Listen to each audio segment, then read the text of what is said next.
hour is here. Check it out. And you're locked on to Utah's highest rated, most listened to sports radio station. It's my station. It's my station. This is Hans Olsen and Scotty G on 97.5, the KSL Sports Zone. Have you seen a guy look more uncomfortable at a press conference than Mike McCarthy right now? No, he can't stop drinking his water. He's had the water at his lips for the last 8 minutes. And I think that he's like, well, you're coming to the presser, yeah? He's like, do you have a suit? Somewhere in the closet. Yeah. Dude, I don't know. Do you have a tie I could borrow? He also looks like he's got a bear claw just stuck right there in the lower part of his throat. Like he was taking down a blueberry and cream cheese bear claw. It's like that moment when somebody calls you and you're in the middle of a gas station donut. And you're like, yep. Hello? Yeah. It's like, Mike, is there any way you could just clear your mouth before we talk here? Oh, man. Mike. What is Pittsburgh doing? And wasn't it Mike McCarthy that went on the basketball court? Chided the officials. I don't think it was even his kid. It was like his stepkid. Which, it's his kid. I think you could actually hear me in the talkback. Like, come on, I can't even believe Mike McCarthy's in the news on the day that the week I'm leaving sports radio, and we get to relive one of the greatest moments. Yeah, I think the Steelers had that all in mind. Like, what can we do? What can we do to help these guys out? What can we do to bag on Scotty G? Let's get the spotlight off Hanson. And by the way, put it on Scotty. That tie looks like something a missionary would have gotten in 1998. Like that's old school there. It really is. I kind of like it. It's silk. Oh yeah, absolutely. It's silk. That's 100% made in Bangladesh right there. So Pittsburgh's thinking, yeah, this is our guy. Pittsburgh's thinking, yeah, this is. They've had two coaches in the last 20. Three years? in like the franchise history because it went Chuck Noll to Cowher to Tomlin. Yeah. So they just want to get into the coaching firing tree? Is that? I guess so because this isn't going to last very long. No, this isn't it, man. And Mike McCarthy, I think they're throwing a Hail Mary to try to get Aaron Rodgers back because Aaron and Mike were together for so long at Green Bay. I think it's just like, well, what can we do? You see what the quarterback market looks like right now. Maybe we can get one more year out of Aaron if we hire this jabroni. Geno Smith might be available. Oh, my gosh. That's a bad idea. Holy cow, that went poorly. I just think that this is a flatline hire. Steelers fans cannot be happy about this. No, they're irate. No, they got to be. They're incredibly upset. Was Mike Tomlin, he was let go? It was like a refirement. Okay. I think it was, he officially retired, but I think it was like, hey, Mike, you spending enough time with your kids. Do you feel like your life's fulfilled? Do you want to travel more in the fall? Maybe you should do that. We'll make that a easy thing, transition for you. They'll be saying that to Mike here in about 4 months. Yeah. Like, Mike, we've noticed you haven't showed up to work much. There's certain guys that get hired, and you immediately know that ain't going to end well. Yeah. Like at this press conference, I can tell you right now, he will not be coaching this team in 2 years. Like a year and a half from now, the end of not this season, but the next season, the Steelers will release a tweet that says, we have decided to part ways with Mike Tomlin, and we wish him well in the future. Yep. I think he and his stepkids. You got to find a way to think outside of the box. And Pittsburgh has just been so comfortable with their head coaches. And their head coaches just always put out a good product. Now, whether that product makes it to the postseason or not, it always plays out one way or the other. But they've had a head coach that they've been able to trust, and they're about to get into the spin cycle. Yeah.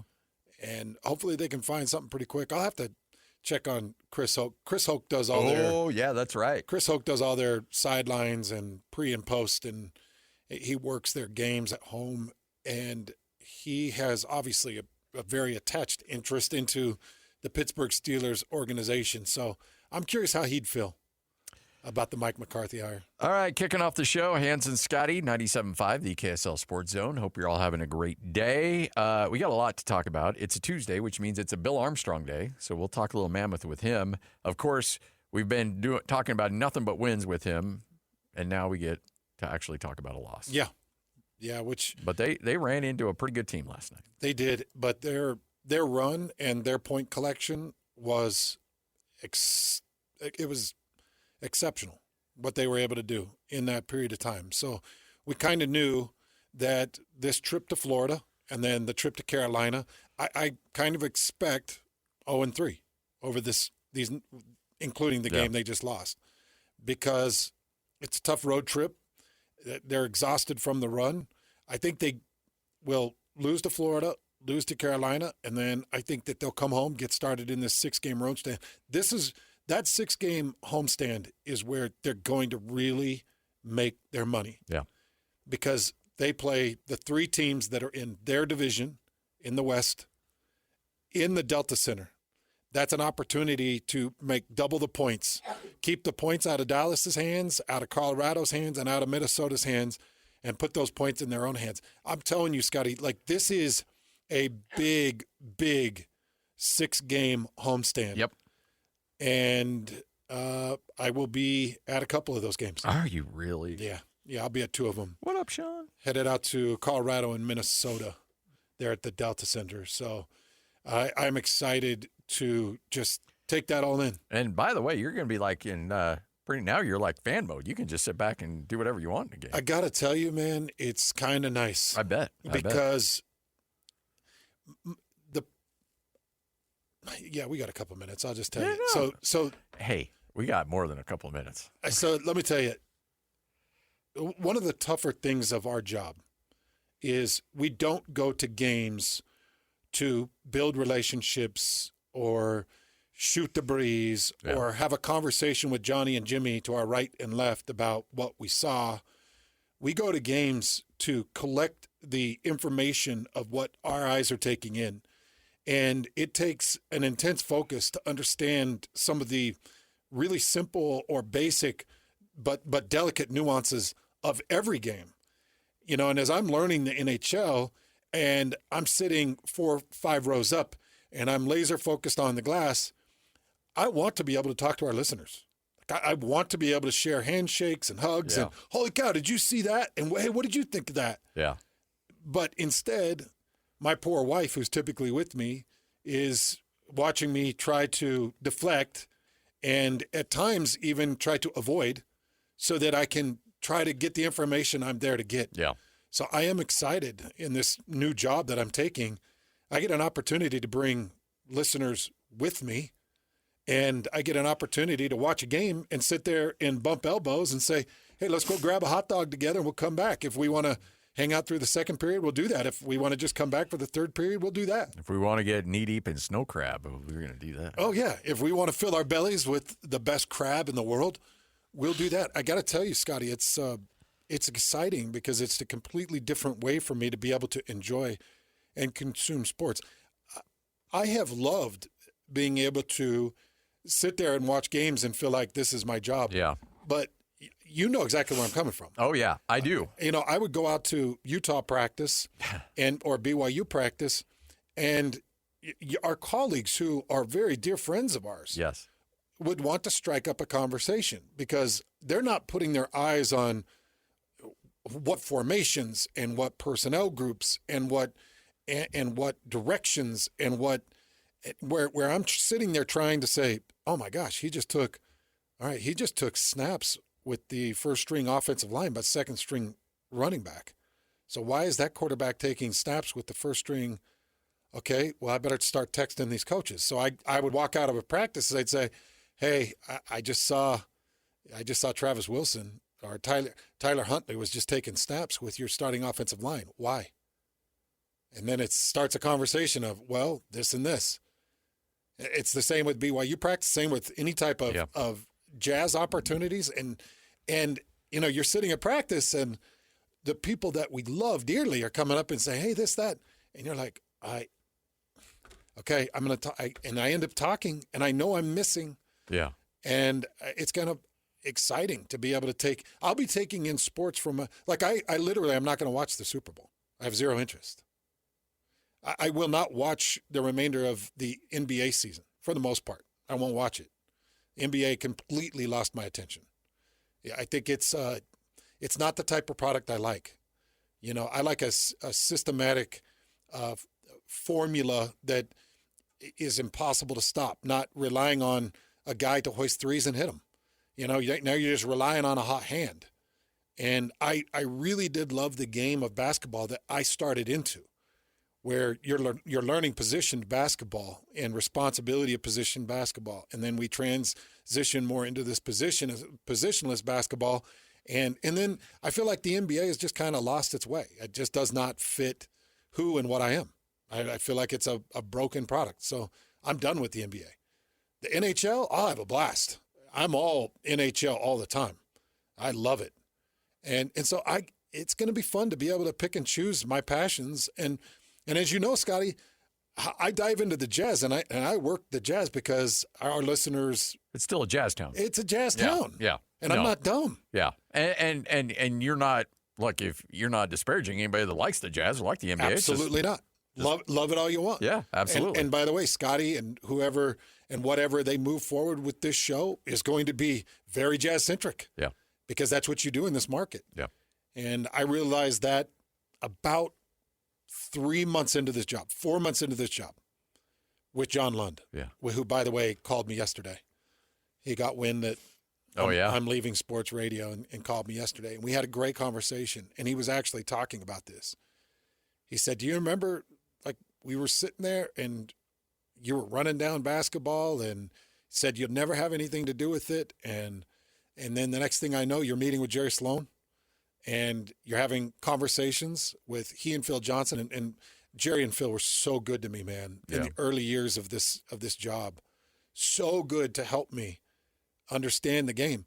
And then I kind of fell in love with it because of Jerry Sloan and because of Phil and because of the way some of it was being played at the time. Yeah. I mean, there was some good basketball. Different game. About 3 years into my broadcasting career, along comes Darren Williams, and I watched them get a lucky break as I think the Golden State Warriors beat a 1 seed. They beat Dallas, the 1 seed. They beat Dallas, the 1 seed, and we got to follow along to the Western Conference. That's the last time I got to follow one Western Conference trip in 19 years of sports radio. I do think that Danny Ainge, and I've got full belief that Danny Ainge, and I'll say more specifically, Austin Ainge, I do think that they are going to strike when the iron is hot. They are waiting, and they are going to strike when the iron's hot. When they do, I think the Jazz become instant Western Conference contenders again. I think the Jazz could be a New England Patriots-like turnaround story. I full-heartedly believe that. I think Lauri Markkanen could be a piece. I think Keontae George could either be a piece of a big three or a piece of a big move to get to the big three. Get the big three, yeah. And as you know, I've had many conversations behind the scenes with Ryan Smith. I've had great conversations with Danny Ainge, and I've had a few with Austin. And I can tell people that they have the best interest of this organization in mind. They're not sitting there thinking, well, we're just going to collect paychecks and we're going to ride this thing out. This is not the Donald Sterling situation. They are not just sitting on a name and a logo thinking, wow, we're going to ride this out. I can promise you the conversations I've had are always motivated and always driven towards, you got to understand your assets. You got to understand what your assets mean. You got to understand what long-term contracts in this league do to you. You know, Scotty, better than anybody. Long-term contracts in the NBA will cripple you. It's not about the size. It's not about the amount of money. It's about the amount of years. Exactly. And one thing that everybody is now paying attention to is you've got the guy and you got the contract and he's a great basketball player, but he ain't a good dude. Yep. He's a bad dude that's going to force trades, that's going to go public, that's going to have his agent go public and say, I'm disgruntled, and completely throw the coaching staff into a whirl. And then coaches start getting fired. Like, how much do you really want what Giannis Antetokounmpo is doing here in Utah? Well, yeah, I want the Greek Freak. Absolutely. But do I want the Greek Freak holding an entire city and its basketball team hostage? I don't. I mean, look, if you can keep him happy, great. But when one man is gobbling up 48% of an entire cap, how happy can you keep him? And at what point do you go to him and say, look, dude, honestly, you're the problem. I can't, there's no other way to put this for you. Yeah. You're the problem because you keep threatening you're going to leave. Your agent keeps threatening that you're unhappy. Free agents that we might be able to sign, instead of thinking, oh, I'll go to Giannis, are thinking, I'll stay here and maybe we can get Giannis. Yeah. Or I'll just wait and see where Giannis ends up and go with him there. And go with him there. And my agent is his agent, and his agent's telling me that there's a good chance that Giannis ends up in Portland because Portland is making big push. But I've got the same agent, but I'm working with different access, and my different access, it's a mess. I hate what the NBA has become. It's frustrating to me what it's become. Somebody can hold an entire organization hostage.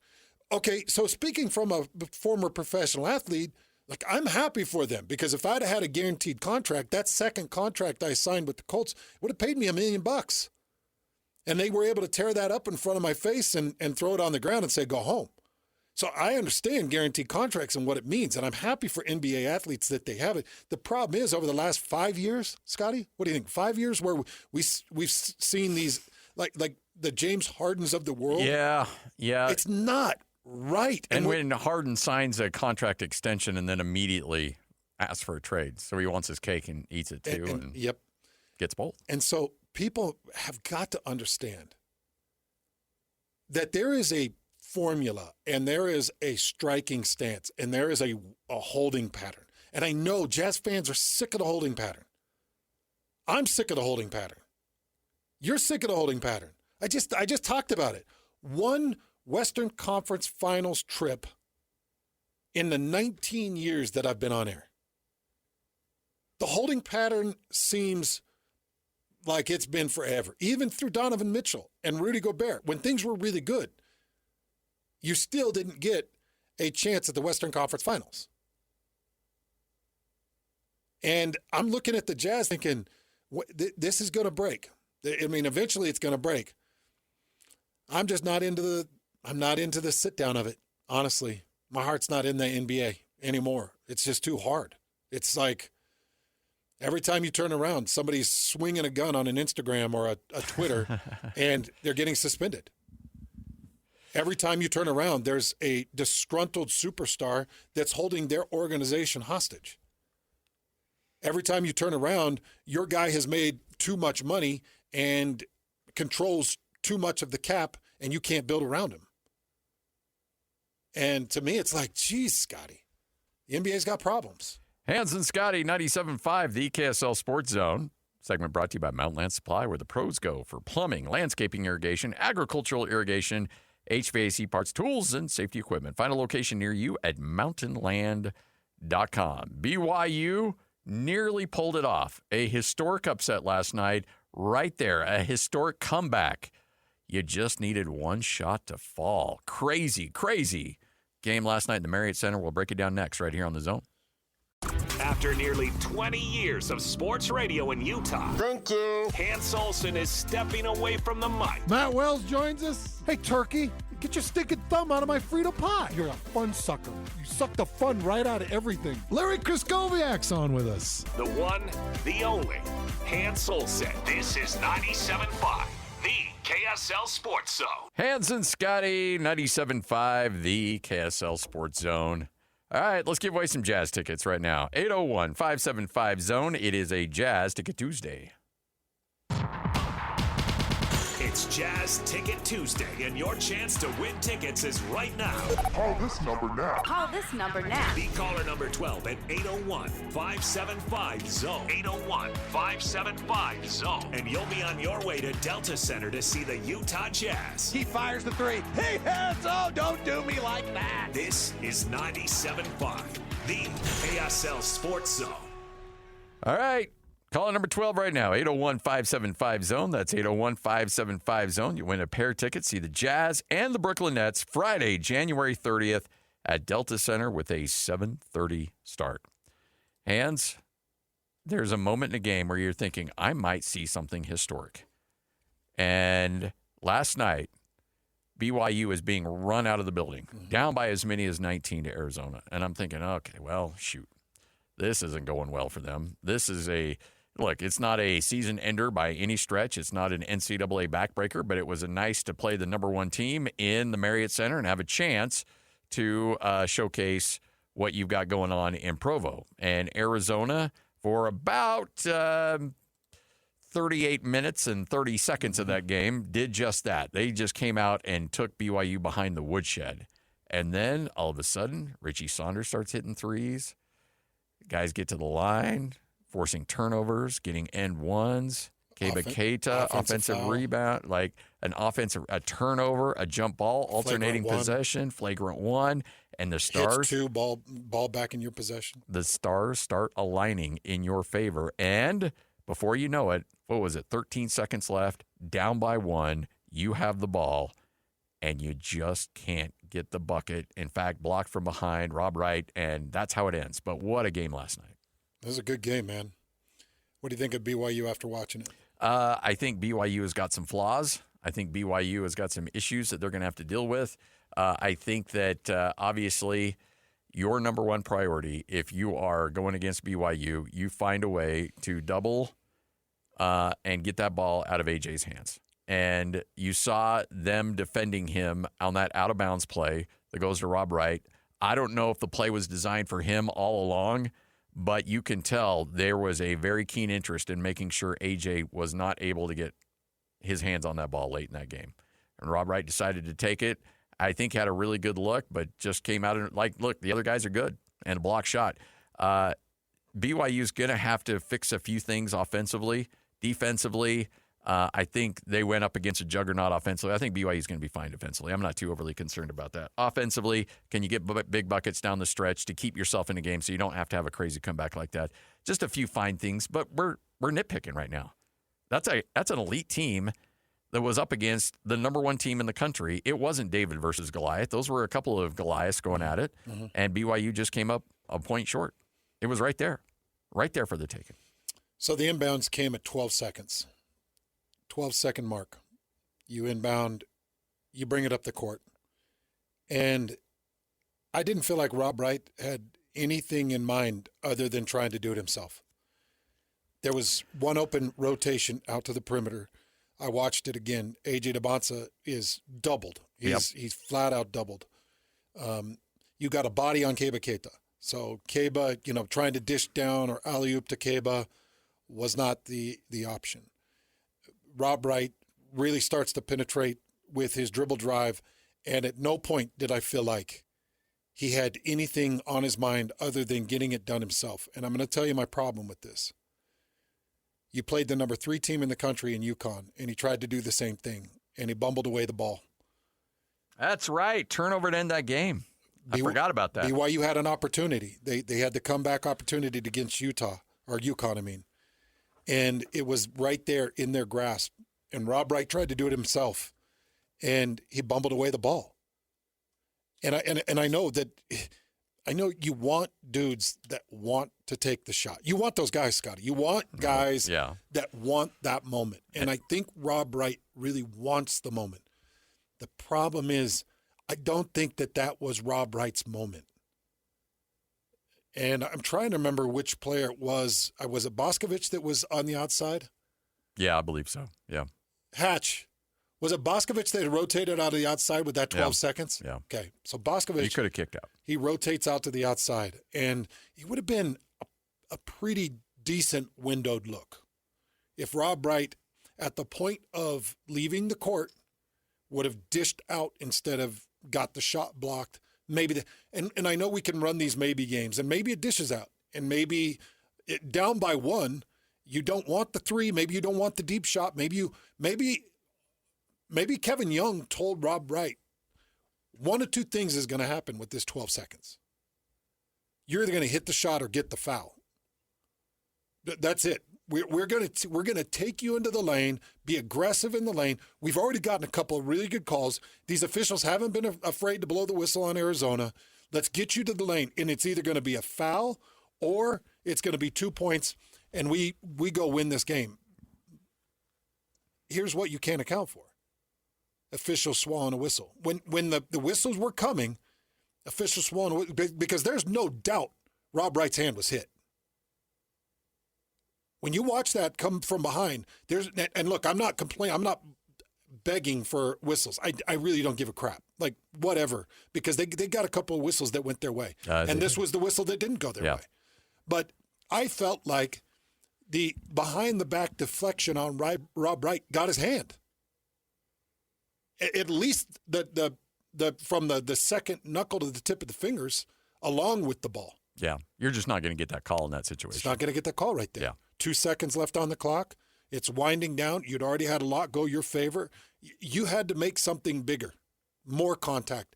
And it just so happened that the trailer block was there for Arizona. Mm-hmm. The trailer block, a lot more difficult to call than a bodied up block by a big that's trying to meet Rob Wright at the rim. Much more difficult to get that call. And he did get a lot of ball, but he did get finger, and they didn't get the whistle. So to a certain degree, I'd imagine Kevin Young got what he wanted.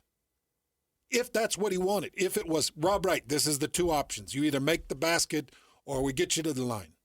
Because I'm sure that's an option. Because he's a quick dude, and he can get pretty much anywhere on the court that he wants to get. It's hard when these things happen and you're like, you didn't get the whistle. You didn't dish out to the break. You didn't dish down. You went for it again.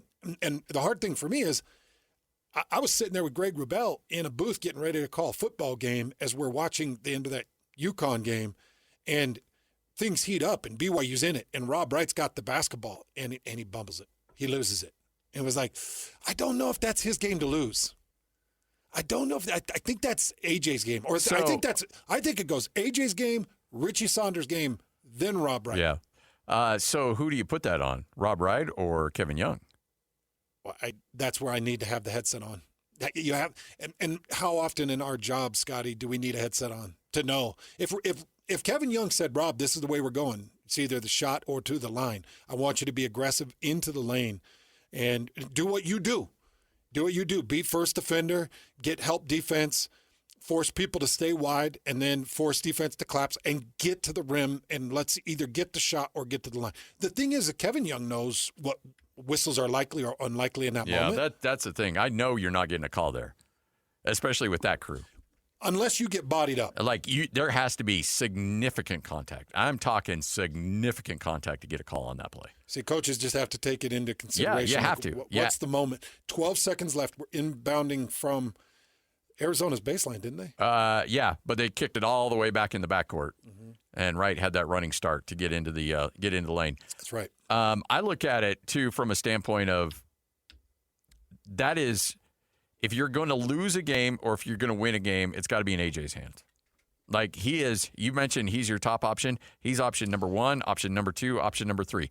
This is like the end of Hoosiers when they're like, hey, Jimmy, we're going to run a decoy to you. And he's like, no, give me the ball. I want the ball. I can make the shot. Yeah, it's like, okay, yeah. You know what? Yes. And that one's hard because I think he had Karen Chenkov and Pete on him. I think. Well, I know, but there's a lot of screening that can go on to get him open. There's a lot of things that can be going on. Like I've seen, like Danny Sprinkle was the master of running. Essentially, he would steal football plays and run routes and pick plays to get guys open that he wanted to shoot free throws. Or get the ball in their hands late in a situation. Like if you couldn't get him the ball, then that's a little bit on the coaching than it is what Arizona was doing. Like I think there's ways to get him the ball. Okay. Especially coming out of that inbound. So I will tell especially coming out of a timeout too. If it's live, I totally understand that. Coming out of a timeout, you have to have something set up for AJ to get that ball. Just to be a bit of a contrarian on this, I could see Kevin Young saying, let's take their 2 best defenders. Because AJ's gonna draw their 2 and let's fake into a screen. Let's hold those guys steady, give Rob Wright some room to either do this or that. I can see the conversation, but as I lay it all out, I agree with you. I'm still trying to get it into AJ's hands because I think, as a coach, I'm thinking, AJ's a big name. 12 seconds, I'm more likely to get a call on him. Yes. The defense is going to be more aggressive. It's going to be more tight. And And I think and he can reach above instead of being short and have backside swat. He can reach above the block. And I think I've got a better chance at drawing a whistle on AJ. I think. And I'm trying to draw a whistle on AJ before I'm trying to draw a whistle on Rob Wright. I think you hit a really good point there. Everything else is equal. Okay? AJ gets the ball. AJ's the drive. AJ draws the foul. I think they blow the whistle there. But that's the way basketball has evolved for me. I mean, I just see it. I see it. I'm not dumb. Luka Doncic, he deserves about half of the free throw attempts that he gets. He's big. I get it. And you have to beat him up to try to win. But I honestly feel like the league has favored certain individuals to the point of me being nauseous. Like there are 3 or 4 guys that I just don't understand why I've got to watch this whistle after whistle after whistle. Okay, they'll have to adjust. Things are getting aggressive, and guys are really pushing. But these whistles come for these big superstars, and Coach Kevin Young knows that. Yeah. Scotty, we're not sitting here breaking down some type of crazy math formula. It's like we know. So I totally love and see your direction. I could see Kevin Young saying, take the 2 best defenders, create a little bit of space. Let's try to get a man on for Rob Wright. Let Rob Wright beat first defender, get to the lane. And if it was, hey, Boscovich rotates, dish, Bosk, if you got time, take 2 steps in and hit the 2 because we need 1. Get us just a little bit closer. Give us your most consistent shot.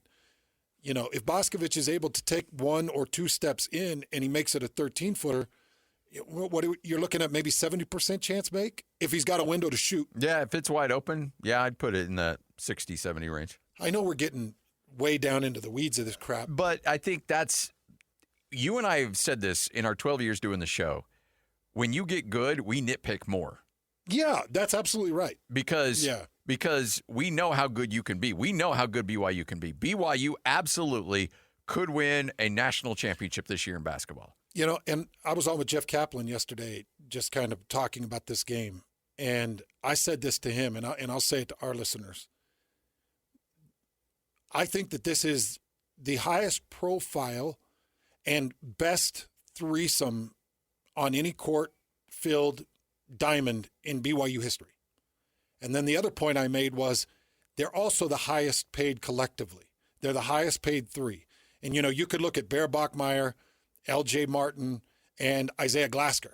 And you could say, well, no, that's your best 3 on a field and a court. I don't think so. I don't think it is. Because none of them are going to be the number 1 pick in the NFL draft. Now, whether AJ's number 1 or number 2, it's going to be the highest pick that BYU's had, and it's going to be Richie Saunders landing at camp, and Rob Wright probably not. But Richie Saunders, I expect Richie Saunders to get some type of NBA opportunity. Yeah. Okay, now think of the money that those 3 make. I don't think anybody could compare on a football field. No. Now, I know that our history of money-making is very small, but in the history of money-making, A.J. Debonsa, Richie Saunders, and Rob Wright are the highest paid. So when I'm saying to Rob Wright, look, you got to understand what they will and won't call. You got to understand your height. You got to understand that Arizona is the number 1 team in the country, which tells you that they're going to have some of the number 1 backside defensive help in the country. And when you're X amount of height and you've got whoever, was it Jaden Bradley? Who was it that hit that out of the back of his hands? Was it Bradley? I think it was yeah. Oh, it's Burries. Okay. Burries. So Braden Burries. You got to understand, Braden Burries is a freak. Yeah. So as I go to move, and by the way, those officials that know Braden Burries, and they were getting an earful from Arizona's players, from Arizona's coaching staff, because there were calls. Now, I thought that they got the right call, but there were calls, and you knew that they were getting an earful. They're probably less likely to call in that moment. And that's the thing. I think that there's, especially this staff, and I know, look, I've called so many games where Tony Padilla's been there, and I know BYU fans have been really hard on him over the last couple of years. I've seen Tony Padilla forever. And that dude knows exactly what's going on in the course of a game, and he loves his theatrics. And I think, look, this is my thought here. Was he the one that called the offensive foul? I don't think so. No. And did the whole ram across the court? No. Okay. But the one thing that I do know that he is all about checks and balances. Like, if he gives you one on one end, he's probably not going to give you on the other. And I think Arizona was irate because they thought that tie-up should have been a foul on BYU. But they gave him the flagrant? And they gave him the alternating possession, yeah. And so it goes back to BYU. And I think... So you're talking about the tie-up just previous to the flagrant? I can't remember but you could tell BYU was swiping at it, and Arizona thought he got raked across the arm several times, and instead they say he got tied up, alternating possession. Yeah, The arrow goes. That's a different. That's a different possession. The arrow goes to BYU, Yeah. and you can tell that. Okay, I gave you that one, and not to say that it shouldn't have been that call. It probably would have, but it was a very controversial call. If he's gonna make a controversial call here, he's gonna make it go the other way for the other team. He's all about evening things up. And so at that point, when you got one, as a coaching staff, you got to know your officiating crew. And I've talked to enough coaches that know how to game plan according to the officials. They see these three officials like, okay, we know this. We know that if we get up 5 fouls to 1 with 10 minutes left in the second half, we're not going to get a foul for a long time. They're going to even it up in a hurry. And so you got to be careful. You got to understand that. If they miss a call here, you're going to get a makeup call on the other end. There's going to be these checks and balances. And some officials, you can write a script on how they do things. And Tony Padilla, if he gives you one or his crew gives you one, chances are you're not going to get another. Okay, and I know we got to go get ready for what you may miss, but I want to know from your perspective. Let's say the Rob Wright basket falls. BYU wins by 1. Yeah.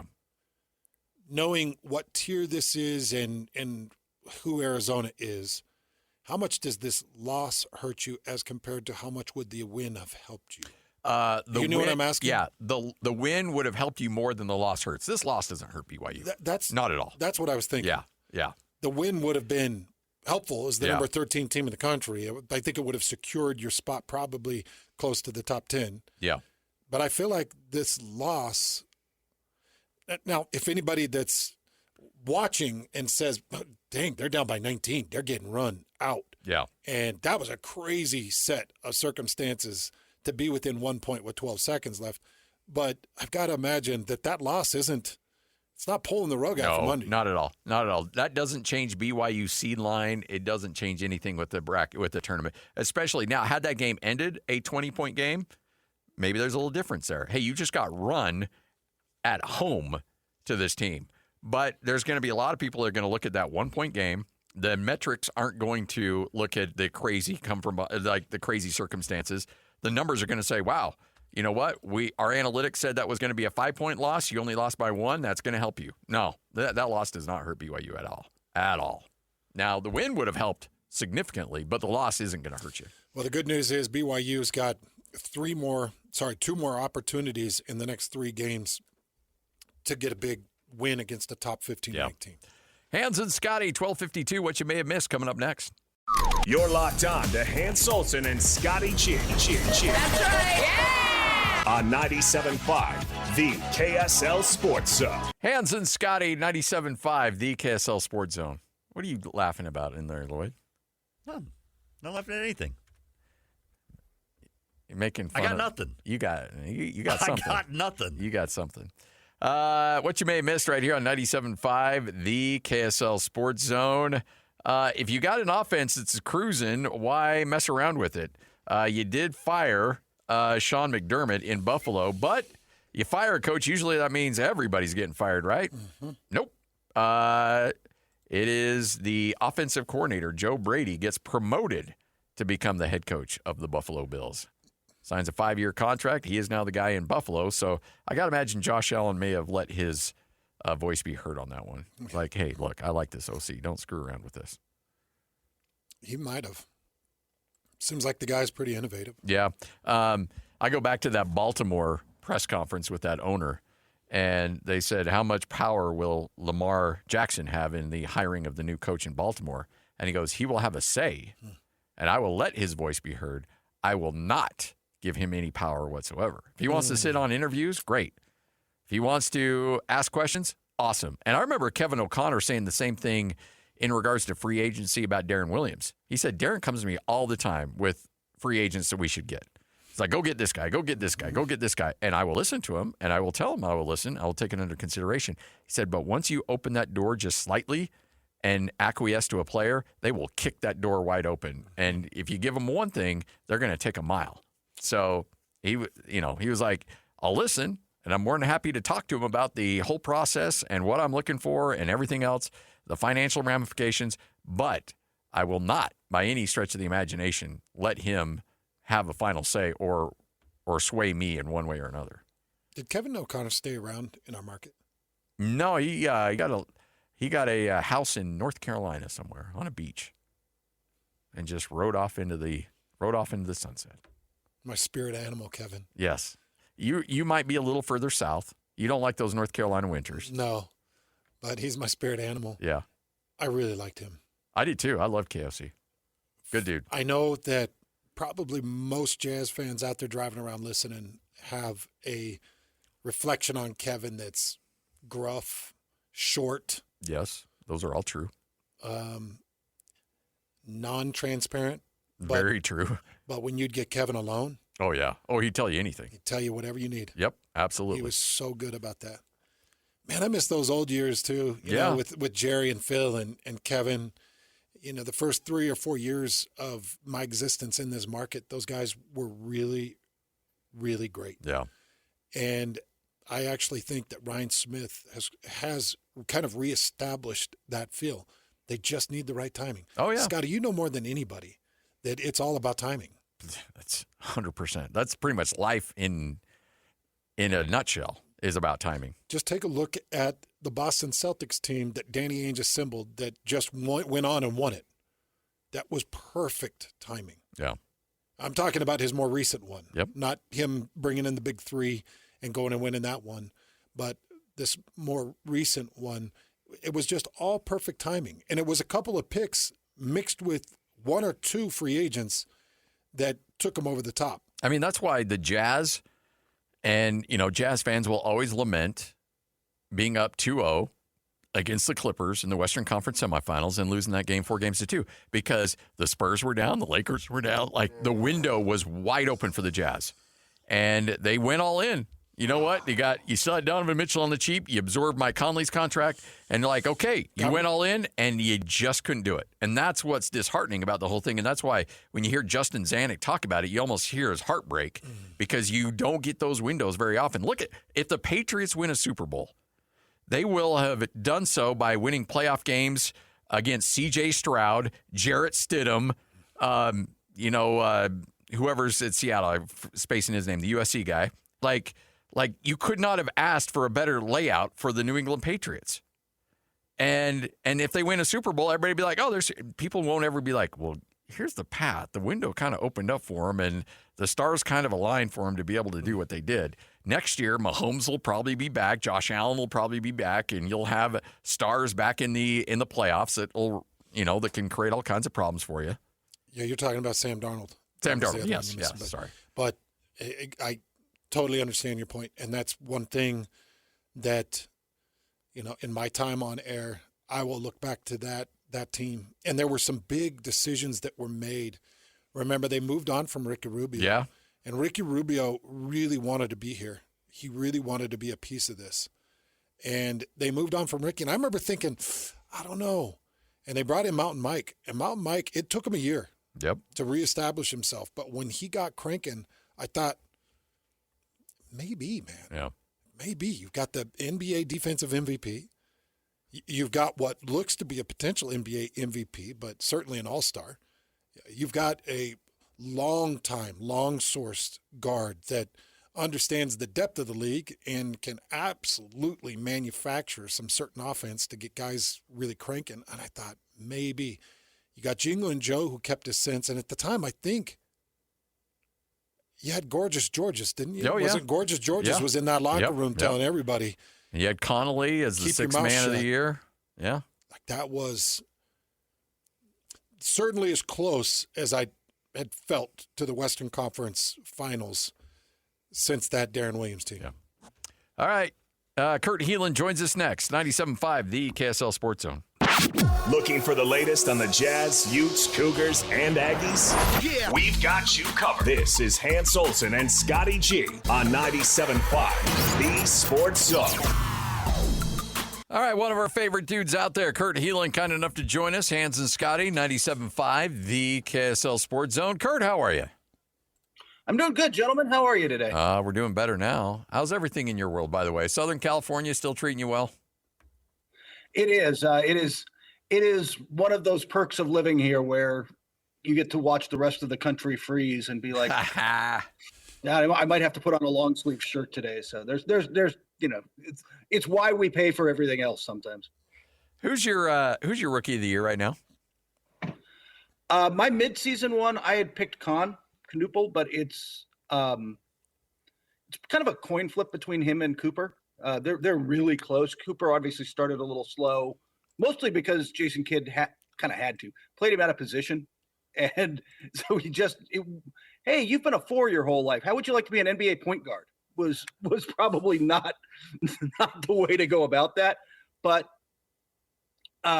Khan's been a surprise. I didn't see this at Duke. The shooting was always there, but the playmaking and everything else that's come has been really impressive. How's Yegor Damon done with the Brooklyn Nets? I sized that whatever he is, 11-3-3. Has he been in any major rookie conversations? Not really. I mean, he might make all rookie, second team or something. I saw the Nets in person this week, and wow, that was painful. I was at the Clipper game where I was like, I think it was 47-14 Clippers, and I'm like, should I just leave? Like, am I getting anything out of being in this arena for the rest of the night?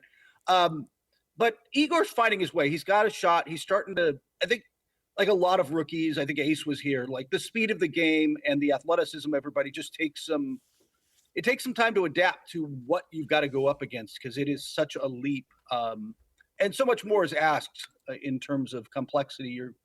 The defenses are smarter, so you've got to be smarter on offense, and it takes some time. We touched on this a little bit last week, but, everybody gets excited for a trade deadline, and sometimes it can be like when you get socks for Christmas as a kid. You're like, I'm opening a present, but I'm not really that excited about it. Do you get the anticipation that there might be something fun coming down the pipeline in any way, shape, or form, or is it going to be pretty ho-hum? It's very exciting if you're into salary cap minutia and teams getting under the cap. Then this could be thrilling. But if you're looking for one of the big moves, it's going to take something.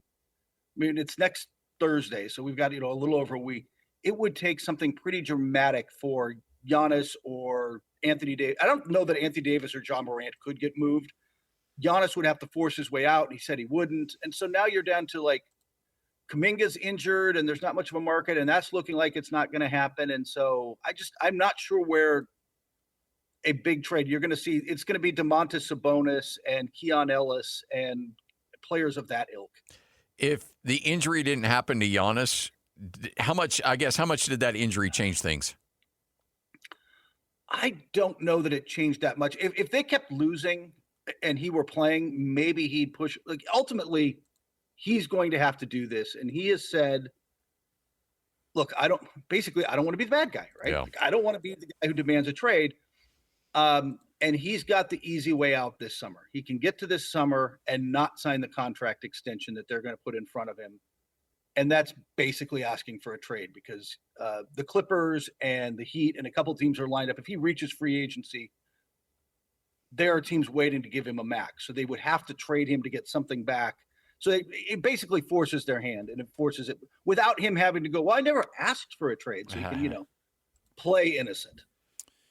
So we're kind of watching a bit of a passing of a torch potentially with San Antonio sitting at 31-15. We've kind of seen the overall growth and emergence of Wembanyama. We've seen De'Aaron Fox and his contributions, what he's meant, and it feels like it's a nice team effort across the board.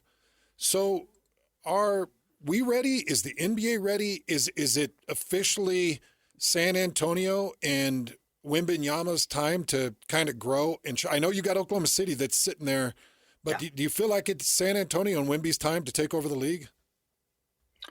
I think this is the year they're starting to. I mean, this is way ahead of the schedule I had them on. I don't know about you, Hans. This is way ahead of the schedule I had them on for this year. I'm like, man, they can get into the play-in, maybe get up to the 6th seed, and that'd be awesome in this deep West. And here they sit is it the 2 or 3 seed as we're speaking? I think the 3, and a team that looks like it's a dangerous playoff team, and the guys are getting experience. I mean, Stephen Castle's in his 2nd year. Dylan Harper is coming off the bench and has been, I still think he's going to be the best of their guards in a couple of years. Fox has been exactly what they hoped for. So this is a team, like, I think you get into the playoff and you get into that cauldron and you find out, hey, where you're lacking or what you've got to improve on. But I don't think they win it all this year, guys, but I think they can make the 2nd round of the playoffs, depending on the matchup. And then next year? Yeah. Watch out. Yeah. All right. So if you look at the Western Conference, you got tier 1, that's Oklahoma City. They're in a stratosphere by themselves. And then your tier 2, probably San Antonio and Denver. Then you just got a mess of teams kind of jumbled up behind them. How much stock are you buying in the Lakers being a team that could, be a top 3 or 4 seed going into the playoffs? First off, I'd be a healthy Denver might be on Oklahoma City's tier, but that's a different conversation. I still think their defense just does them in. Like they need. I don't want to face them in the playoffs because Luka Doncic is a proven playoff killer. LeBron James, when the game slows down and he can use his mind more and it gets, it becomes more mental, that's to his strength. They will get Austin Reeves back, and that punches up their already strong offense. It's just, I think defensively, I've got questions. I don't think DeAndre Ayton is the guy for them long-term in the paint. They don't have the wing defense. I think they're capable of winning a round, but it's probably as far as it gets because do you guys see that? Do you guys see them making a run? No, no. I don't want to play them. How about that? Like, it's going to go 6 games because Luka's going to win 2, but I don't think they can beat the top teams. If I didn't know that the Thunder could do it because they've done it, then I would think maybe. But because Oklahoma has done it, and I feel like they can do it, and they probably have that belief, and they've got the stars to do it, I think that's the problem. But, the higher up. I'll be honest with you. Them and, like I said, them and Denver. Denver has done it. Denver's a little deeper. This has been the best year at least the best start of the season of Jamal Murray's career. He should absolutely be an all-star reserve when those get announced Sunday. I think they're right there. But, yeah, that's the thing is those two are there, and I'm not sure the Lakers can beat Oklahoma City. I mean, no, not Oklahoma City. I'm not sure they can beat San Antonio. I'm not sure they can beat Houston. Are they the 5th best team in the West? Like, it's just as good as they are. I don't think they're good enough in this conference right now because that defense is just at some point going to do them in. I want to talk a little bit about Nikola Jokic because we've watched Yusuf Nurkic here in Utah put together a couple of triple doubles, and we're praising him. And, we're parading him around, and because it'd been a long time since the Utah Jazz had a triple-double maker. Like, it just hasn't happened. And I go and look at Nikola Jokic averaging 30 points, 12 rebounds, 11 assists. It's not even like he's just dabbling in averaging a triple-double. Like, he's deep in the average of a triple-double. How is that possible for a human being? Is it set up for him to do that like it was Westbrook? I mean, a little. They obviously run the offense through him, but the versatility of his scoring, right? Like, he can score inside, he can score outside, and what he's got that so few big men have is there's just a soft touch on his shot, right? Like, you watch him, it's this big guy, he's bullying you down into the lane, and then he puts up the shot, and it's feather soft, and it kind of bounces on the rim a couple times and goes in, and like, how do you? It's amazing. Plus, obviously, I'm not the first. I think Zach Lowe has said this and others. Like, I'm done calling him the best passing big man of all time and just saying he's going to be one of the best passers, period, flat out, the game has ever seen. His ability to just read the game intellectually and pick people apart is unbelievable. All right. You're drafting not as a college team, but as an NBA team. So you're drafting for an NBA skill set. You can choose between Darren Peterson, A.J. DeBonsa, Cameron Boozer. Who are you going with? That's a really good question. I would probably go DeBonsa right now. Here's the thing. I've seen DeBonsa in person. I've seen Boozer in person. I have not seen Peterson, and he's only played, 10 games? I've heard, something like that. And that's a mild concern. Again, was it calf or hamstring? Like, it's the kind of injury that shouldn't be long-term, but I need to see more of him. I know scouts were really, really high on him. I'd probably choose DeBonsa just because I've seen him make tough shots. I've seen athleticism and skill set that I think can translate. It helps being 6'9" and being able to jump out of the building. But it also, I think it really depends on A, a little bit your roster, but B, the GM's level. Like DeBonsa's more of a risk. Boozer, I feel like the floor is like the highest floor of those three, right? He's just flat out going to be very good. And you're not going to miss with that pick. Where I feel like maybe DeBonsa, I feel like one of those two is not going to quite live up to the hype of being this legendary top 3 pick, and they're hopefully have good careers. And I hope I'm wrong, but historically, if there's 3 great players, one of them doesn't pan out, and I feel like it's going to be one of those two. And that said, I'd still probably swing with DeBonsa and go for the upside. He's doing it in college. Did he drop 43 in the last week or something? Yes, he did. He did. Yeah, he's a very impressive athlete in person, I'll say. Kurt, kind of a fun conversation and a break off of what we were just talking about with Carlos Boozer's son being in that conversation or rotation. Who is the greatest NBA player that's a son of a star?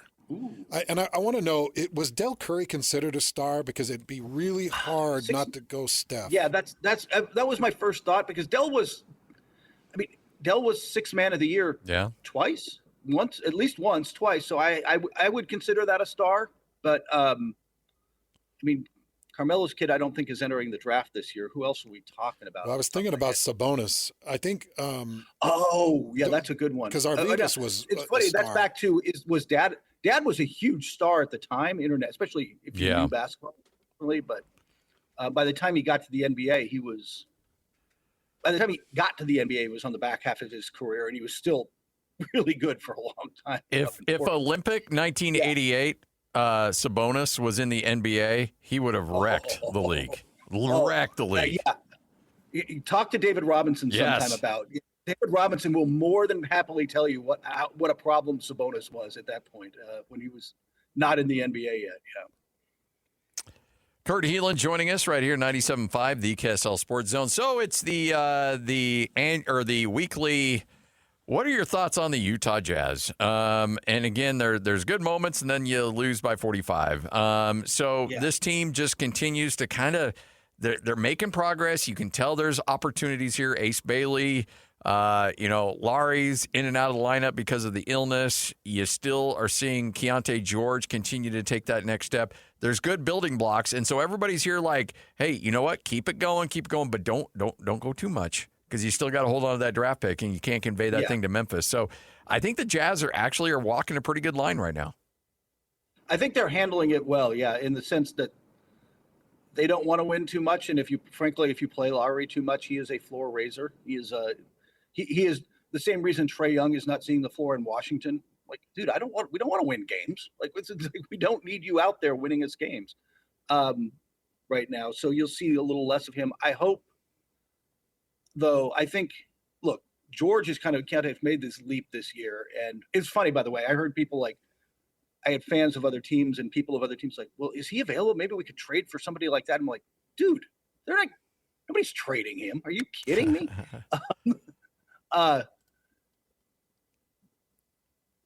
Bailey's starting to find his legs. He had not only the dunk the other night, but he's had some games where suddenly you're like, he's starting to find himself a little bit. And I think that's what you want. You wanted him to look a lot better at the end of the season than you did. And you're also doing this they're probably going to get Kessler back on a relatively cheap contract because of the injuries. And if he's healthy, that's a huge boost in the paint and gives you it kind of fills a big role for you. Kurt, always a pleasure. Thanks for hanging out with us, and look forward to doing it again next week. Thanks, Kurt. Hans, take care of yourself, man. I sure will, man. Appreciate all the years of fun and entertainment you brought, brother. And I'll be in touch with you. It's always been a blast, sir. Yeah. Take care. Thank you so much. There he is, Kurt Helin, NBC Sports and ProBasketballTalk.com. And by the way, flirting with a little new technology, you can see Kurt on our YouTube channel when we're talking to him. So you see Kurt up close and in person. All you have to do is follow the live stream of the show. Just search KSL Sports, and you'll be able to get it right there. All right. Good, the bad, the ugly coming up. Remember, Bill Armstrong will join us coming up at 2:05, general manager of the Utah Mammoth. So we'll chat with him straight ahead right here on The Zone. It's time to saddle up and talk about the winners and the losers. This is the good, the bad, and the ugly. Now, here's the good. Wow. It is your good, it is your bad, it is your ugly, and frankly, should we just jump to the bad? I don't know. We got a bad and an ugly. This could be a good, considering how Andrew Bogut's bringing some light to the situation, and I got to imagine being around Andrew a little bit, he's going to find a way to make it right somehow. Help me with that reference. Oh, that was me. When I was coughing, I'm like, find a way to make it right. This is an interesting story. This story popped up on Reddit, and this person said, "Hello, Reddit. I'm writing this post about the NBA quote-unquote star player Allen Iverson. On the 22nd of January, Allen Iverson came to Cavallo Prestige, Melbourne to meet 12 kids who are battling cancer. The experience was organized by Challenge Supporting Kids with Cancer and Allen Iverson's management team. My little brother, who's 12 years old and is currently receiving chemotherapy for ALCL lymphoma, was so excited to meet one of his NBA idols. He came out to be extremely disgusted and disappointed in Allen Iverson's behavior, and so were the other families. Firstly, we were told we would get to sit with him from 10:45 to 11:30, and that did not happen. He was in the podcast room until about 12:30 p.m. and did not come out and apologize. Instead, his security came out and told us sorry. We were waiting in a downstairs room with his security with all of the other kids that had cancer, and his security told us he was having a bad day and just didn't want to come out. Shortly after, we were told to go upstairs to meet him, and we did not get to meet him there either.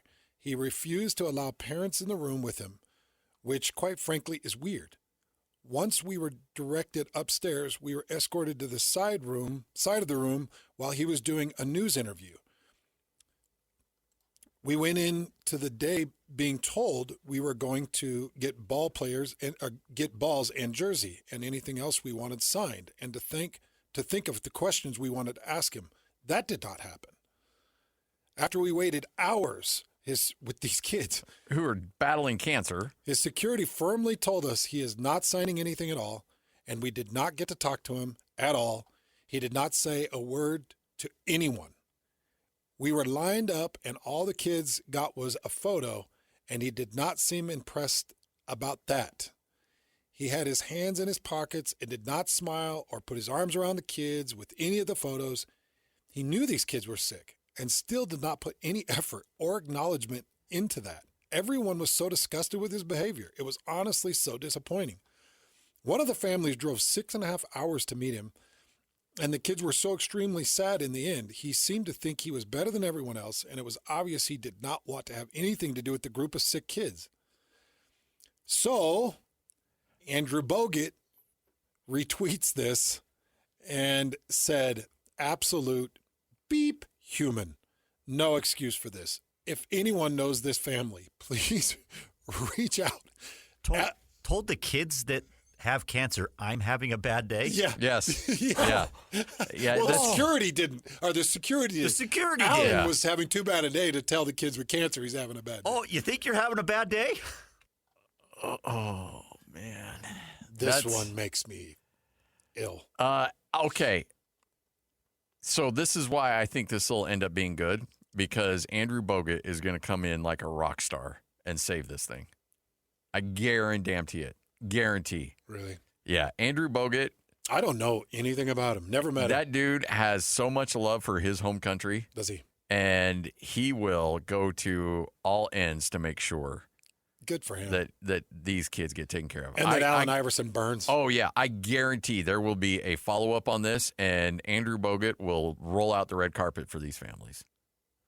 Like, that dude is a man of his word. He'll get it taken care of. Well, the three of us can be severely honest. Yes. At no point have we found Allen Iverson to be no of high integrity, high character, and somebody that you think could just come over to the house and sit back on the couch and welcome you in with big hugs and big smiles and say, it was never me. It was my teammates. Yes. Yeah, no. I could literally think of 100 NBA athletes I'd rather introduce my kids to. Oh, yeah, absolutely. Okay, and here's the other thing. What 12-year-old wants to see Allen Iverson? That guy's been retired forever. I don't think there is. What are we talking about? Practice? We're talking about practice, man. What are we talking about? Kids with cancer? Come on. Kids with cancer? Like, they need my time. Yeah. No. We're talking about cancer. What are we talking about? Kids? Cancer? Kids? With cancer? Not the game that I go out and die for. We're talking about kids with cancer. Oh, man. Dude, honestly, this story makes me sick. Oh, yeah. No, it's horrific. But Bogut will get to the bottom of it. Bogut will get to the bottom of it.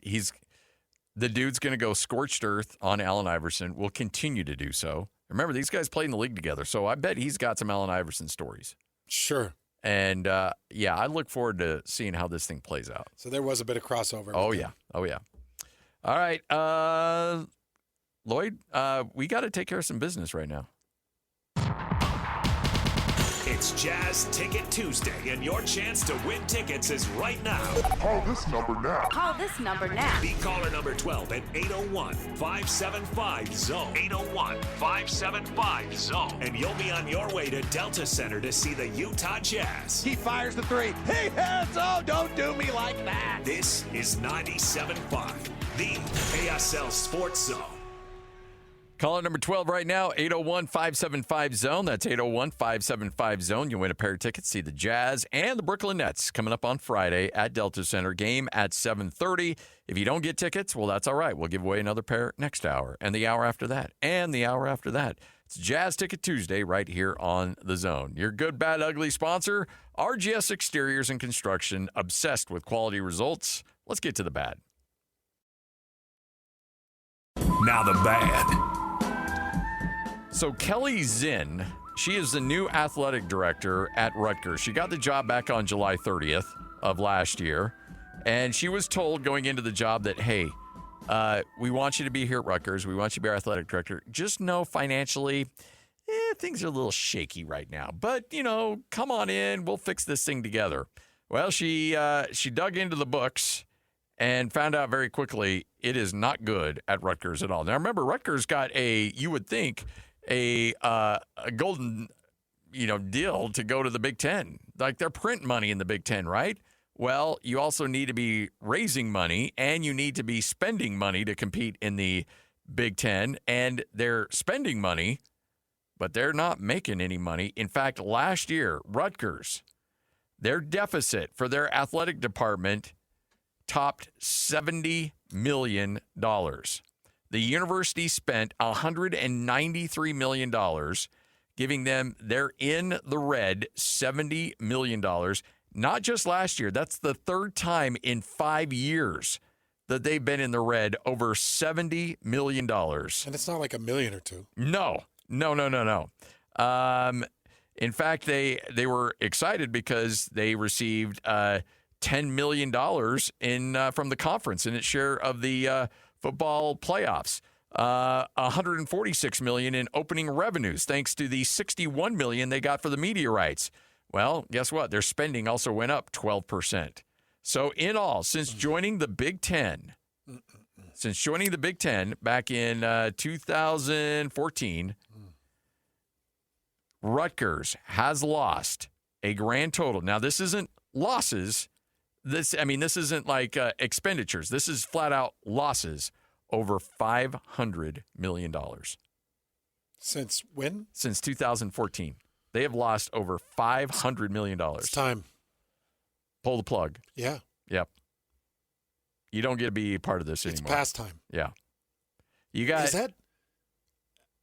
I mean, is it terrible management? Yes. It's got to be, right? Yes. It's got to be kind of like our government with our taxes. Yeah. Just complete tons of money mismanagement. Tons of money is coming in, and they're just like, man, whatever. Let's spend $20,000 on a new table for the office. Frauds and stupid policies. Oh yeah, just all kinds. I guarantee people are lining their pockets like crazy. It's got to be. I mean, to have that type of deficit since 2014. Yeah. There's misappropriation everywhere. Has to be. So you've got to run a university-wide audit and just say, where are we leaking money? And how did we pick up a 13% increase? I know times are tough, but we've really the bulk of the inflation hit us 2 years ago. How are we still up 13%? That's higher than our current inflation rate. Yes, which is out of control. Where are we, guys? How are we leaking money? We're losing everything. Scotty, people should be fired. Yep. Funds should be frozen. Teams should be put on notice. And I think that Rutgers needs to step forward and say, we honestly can't keep up with the Joneses. Yeah. We are broke. Who's funding this? Do you start to bust into some of your university footprint? Is that you start to ask for those funds? Endowment? Yeah. I mean, that's but endowment is not set to help with red. No, it's not liquid. No. Yeah. Crazy. The highest expenditures, they are spending $50 million a year in coaching salaries, $31 million in support staff and administrator salaries, $23 million in scholarship aid, $14.4 million in just servicing facilities debt, and $8.4 million in student-athlete mills. They get $7 million from the school's general budget, $8 million from the state, and $15.8 million in student fees. They're taxing the crap out of their students.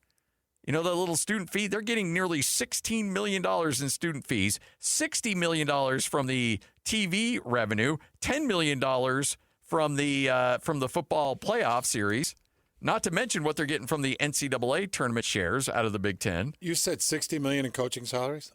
Yeah, 50. 50. How much of that would be dead? No, 60. You're right, $60 million. How much of that would be dead money? Oh, I'm sure a lot of it.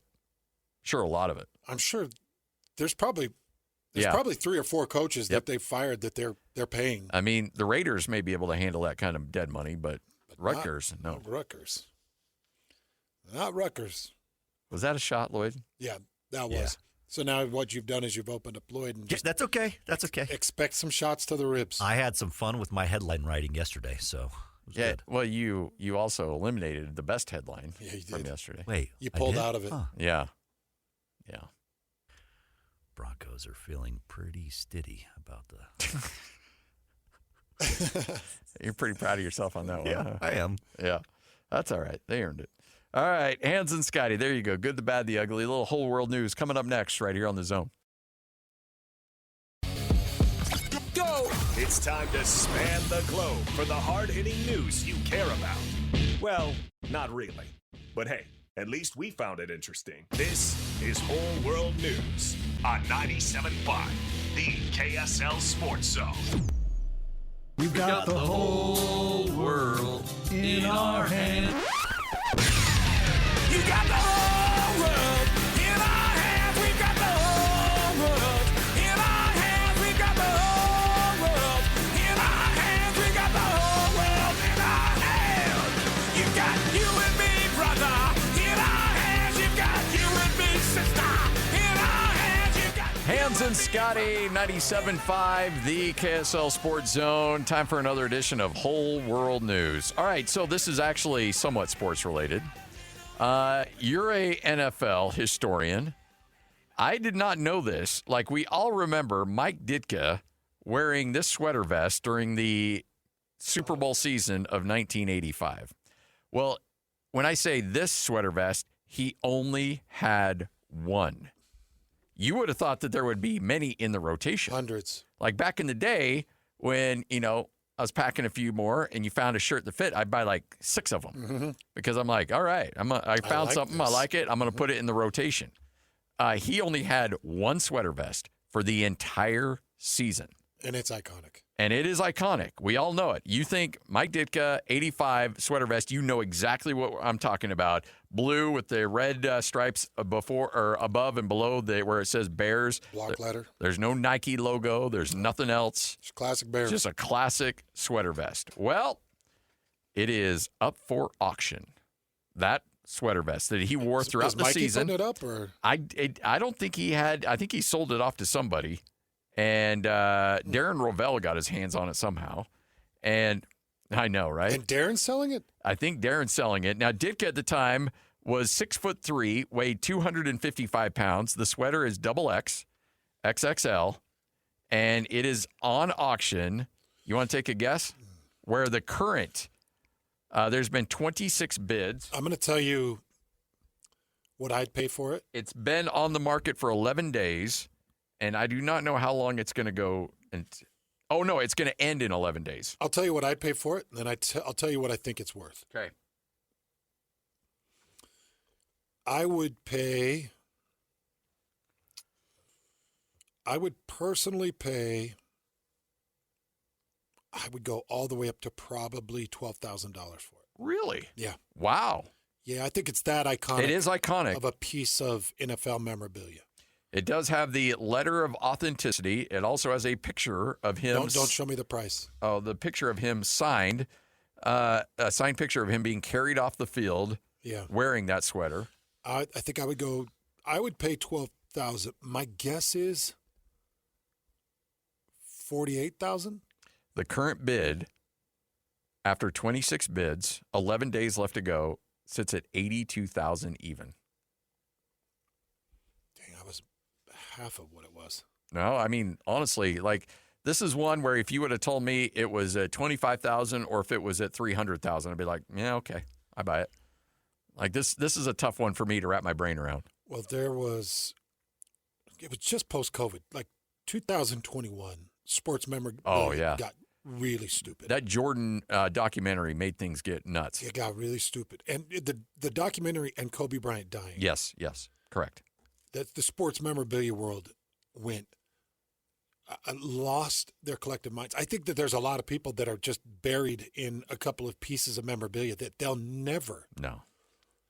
It's like my Dogecoin right now. I know. You and me both.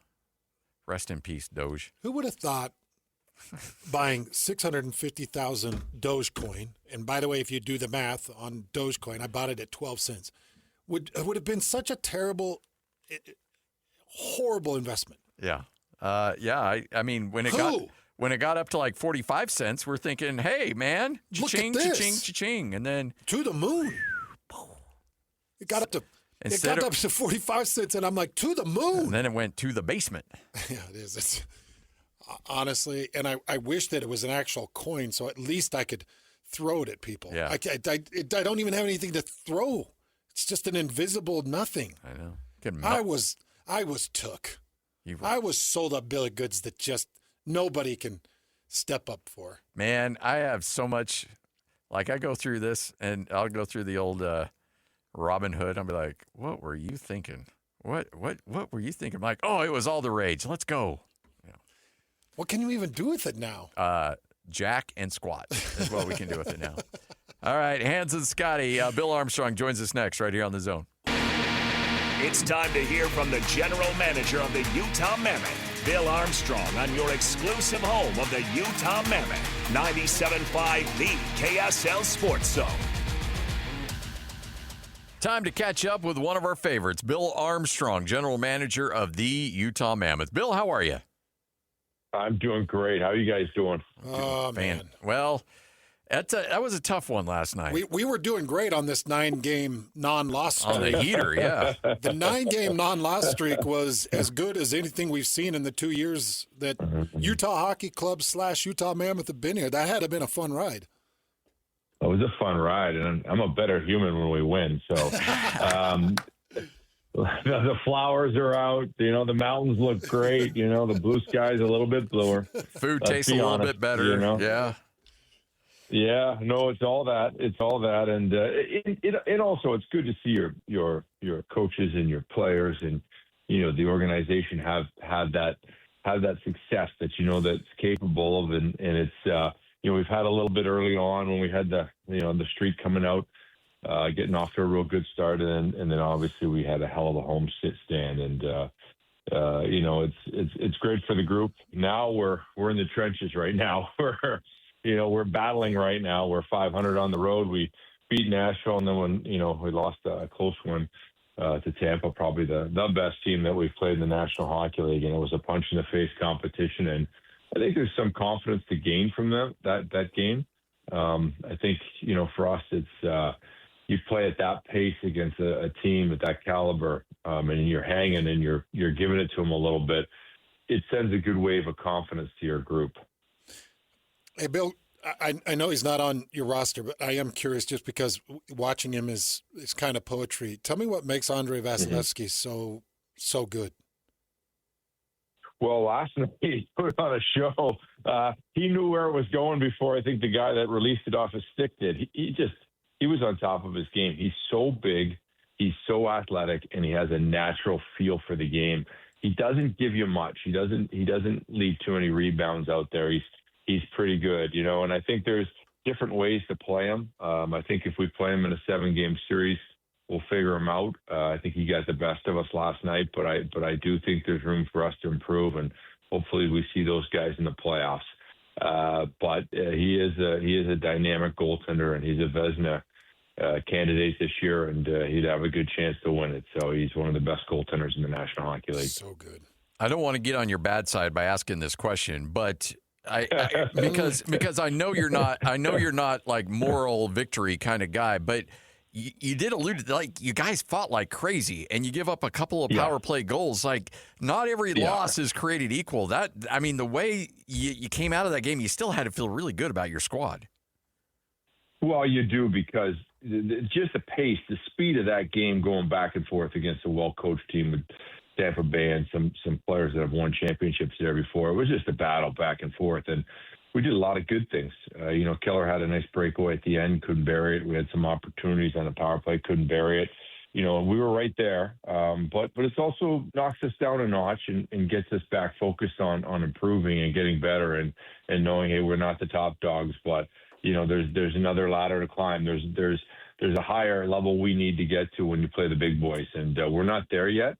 But we've come a long way in 2 years, and we continue to strive to get better every single day. And that's the great thing about our team is when you look at us at the start of the year to where we are now, we continually improve. And we got a chance to get Logan Cooley, I think, back in our lineup of 5 games from now. So that'll be a big boost for our team too. Okay, so I don't mind the NHL forcing me on a road trip down to Florida and Carolina. What I don't like is that the commissioner would say, I think we'll put Tampa and then Florida on the back end of a back-to-back. We'll have them go right over to the Panthers. And I got to tell you, Bill, when I'm not a huge fan of the Mammoth, I am a huge fan of the Panthers. They were my introduction into championship hockey with Sam Reiner and Marchand and Verhaeghe and the crew, Kachuk, everybody that makes that team so incredible. Kind of walk me through just how this ends up on a back end of a back-to-back, and what type of approach do you take tonight? Well, you got to survive the first 20 minutes of the game, and you got to get your legs underneath you and get your game. And what they do is they just continuously dump the puck and pound you with their physicality. They got 4 lines. They're back healthy, which is awesome. I think the only guy they're missing is Barkov. And they're ready to rock and roll tonight. And they're looking forward to pounding us. there'll be no love lost tonight. It's going to be a battle. They got the Sam Bennett's of the world, the Reinhardts, like you said, and those guys are not only skilled, not only good players, but they're physical and they're competitive. This is going to be a battle. They know we've played the night before in Tampa. They're going to look to give it to us early. We got to make sure we hang in there, make sure we find our sea legs, survive the first 20. Well, and Tkachuk finds his way back on the ice just before, 4 or 5 games before you get here. On film and his efforts just through the beginning parts of 2026, how does he look? He looks good. I mean, he's preparing himself for the Olympics and another championship run in the Stanley Cup. So, he's somebody that he's their fuel. He kind of gets them going. He's not only skilled, he's probably one of the best players in the National Hockey League in the offensive zone below the goal line. He's a beast. And he's kind of like, aggravating. He's kind of like when your older brother wrestles with you and he just kind of gives you little punches. Like, he doesn't hurt you. Not enough to call dad from around the corner or leave a scar or a black eye, but just enough to aggravate you so you take a swing and then the next thing you know, you're in the box. And he's really good at it. He's the Michael Jordan of aggravating. How's that? That's perfect. Yeah. I think it's perfectly said. Yeah. Perfectly said. Yeah. So when you play a team like this and they know you want to play, they know they want to rough you up. Is this almost like a litmus test? You're like, all right, guys, let's see how you handle this. I got to imagine the former player in you are like, okay, this is what you got, a back end of a back-to-back, the most physical team in the NHL. Let's see how you guys handle this. This is it. This is a great test for our group. You're coming off playing an elite team last night that hasn't lost in a while. They had a goaltender that won last night was 12 in a row for him. So now we're going into a team that's starting to get hot, starting to get better, starting to get their legs underneath them. And they got 4 lines coming at you, and they're physical, and there's going to be a packed house there tonight. And so it's going to be a great opportunity for us to test our toughness. And like I always said, it's not what you can give, it's what you can take. We're going to have to take a little bit in the first 20 minutes to get our legs underneath us and just kind of, we got Vanny going in net. So Veggie's resting tonight. So it'll be a battle. He's got to have a big game for us. And we got to find our sea legs and after the first 20, we'll be fine. Any chance bad mood Bob takes a night off and you see Tarasov and when do you get the report on who's in net? Well, it turns out that we're a pretty good team these days.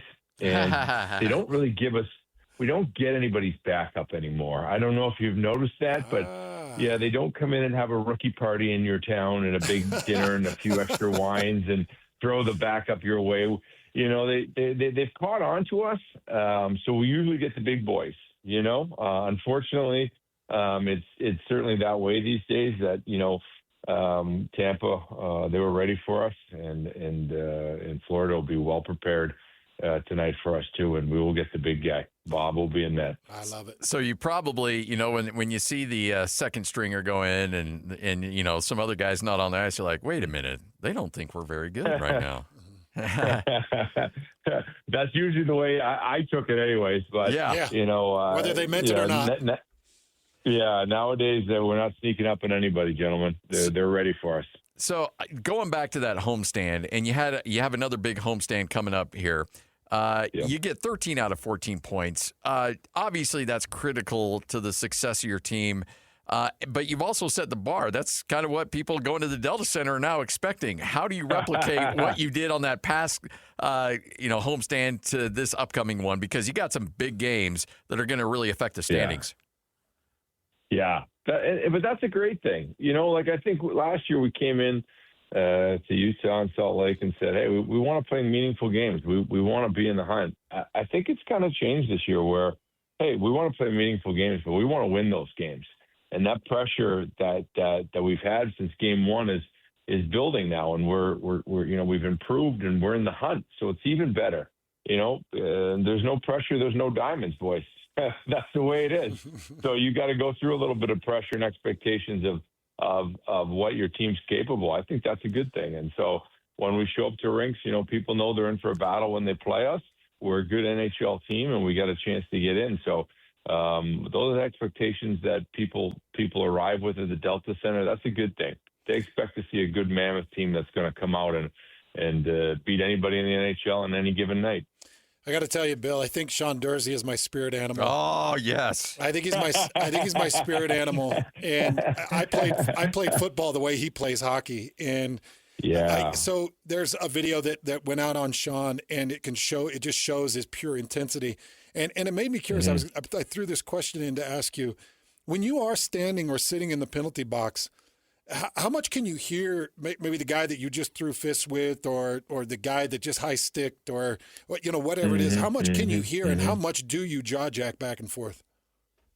Well, you if you're a competitor, there's always going to be a couple of words once in a while exchanged in between those boxes, and you can kind of get the gist of what they're saying, and they can understand you pretty good. More of your facial expressions, you pointing and that kind of stuff of what's going to happen next. So, no, it's, listen, the one thing about, players are always imperfect. They have good games, they have bad games and this and that. But the one thing that about Sean Dursey that's true, he's going to fight every night. He got fight in him. And that's why we love him, and that's why he drives our team, is that no matter what, whether it's going good or bad for you, he's showing up to go to war every single night. Is that just what they build in Mississauga? Tell me a little bit about that, about that area. Mississauga, yeah, not an easy one. That's just who he is inside. He's been like that since he's been a little kid, so. Whenever I saw him play when growing up, he always had a lot of fight in him. He'd lay down and block shots, do whatever it takes to win. And, he's always an incredible teammate. So we were fortunate to acquire him in a trade, and we've been blessed to have him. He's given us some fight and will tonight again. I know that, you're cognizant of how many minutes guys are spending in the penalty box, and they may not come at the most opportune times. But I'm telling you, for a community that's learning hockey and learning to appreciate, that stuff resonates so well here in Utah with the blue-collar fan base. It's like, hell yeah, go get it, go get it. Like, I hope these guys know, like, obviously they're prideful in themselves and their team, but they're representing a community. And when fans see guys fight like that and they're wearing a Utah jersey, that means a lot. That means a lot to this group. Yeah, that's one thing we kind of learned when we came into Utah on that. I think it was almost like, okay, there's Salt Lake City, there's the surrounding community, but it was almost like the state of Utah took us in and embraced us. And it's such a simple jersey, but when you see the Utah across it, it's a special thing, and I think that's, I don't know, we've always had that fight in us. I think there's a pride in us about, how much people appreciate us, but we also appreciate them back. And I think you see that in our team and how hard we play. Bill, you're the best. We appreciate it as always. Have a good one, and we'll chat again next week. Go get him tonight, Bill. Yeah, you got it, boys. We'll kick some butt for you. Thank you. Thank you. There he is. Bill Armstrong. I want him to go in to that locker room and go, hey, I just talked to Hans and Scotty, and I said, go kick butt for them. And Dursey, Hans said, watch your language.